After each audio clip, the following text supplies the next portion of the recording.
سنتے کانوں اور دیکھتی آنکھوں کو السلام علیکم۔ قرآن کے عجائبات۔ جب فرعون دریائے نیل میں غرق ہو گیا اور تمام بنی اسرائیل مسلمان ہو گئے، اور جب حضرت موسیٰ علیہ السلام کو اطمینان نصیب ہو گیا تو اللہ تعالیٰ کا حکم ہوا کہ آپ بنی اسرائیل کا لشکر لے کر ارض مقدس بیت المقدس میں داخل ہو جائیں۔ اس وقت بیت المقدس پر عمالقہ کی قوم کا قبضہ تھا، جب بدترین کفار تھے اور بہت طاقتور جنگجو اور نہایت ہی ظالم لوگ تھے۔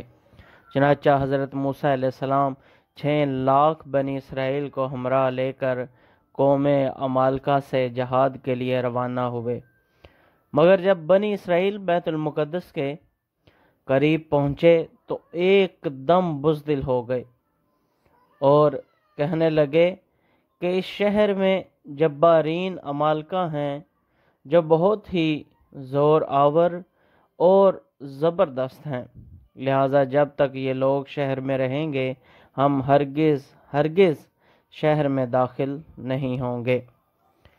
بلکہ بنی اسرائیل نے حضرت موسیٰ علیہ السلام سے یہاں تک کہہ دیا کہ اے موسیٰ، آپ اور آپ کا خدا جا کر اس زبردست قوم سے جنگ کریں، ہم تو یہیں بیٹھے رہیں گے۔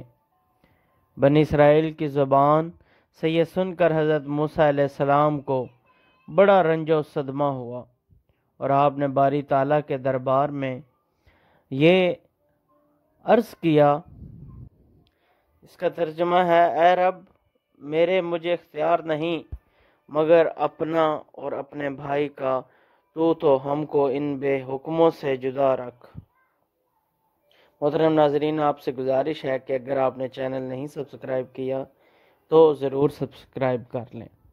اس دعا پر اللہ تعالیٰ نے اپنے غضب و جلال کا اظہار کرتے ہوئے فرمایا، تو وہ زمین ان پر حرام ہے، 40 برس تک بھٹکتے پھریں زمین میں، تو ان بے حکموں کا افسوس نہ کھاؤ۔ اس کا نتیجہ یہ ہوا کہ یہ 6 لاکھ بنی اسرائیل ایک میدان میں 40 برس تک بھٹکتے رہے، مگر اس میدان سے باہر نہ نکل سکے۔ اسی میدان کا نام میدان تیہ ہے۔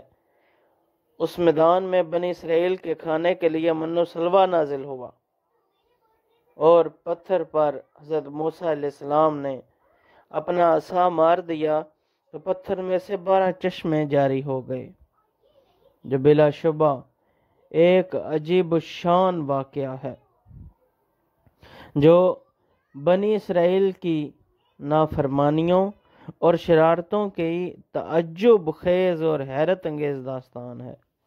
مگر اس کے باوجود بھی حضرت موسیٰ علیہ السلام کی محبت و شفقت بنی اسرائیل پر ہمیشہ رہی، کہ جب یہ لوگ میدان تہ میں بھوکے پیاسے ہوئے تو حضرت موسیٰ علیہ السلام نے دعا مانگ کر ان لوگوں کے کھانے کے لیے من و سلوہ نازل کرایا،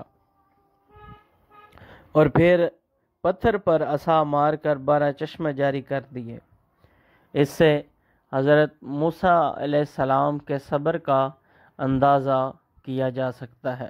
امید کرتا ہوں آپ کو ویڈیو پسند آئی ہوگی۔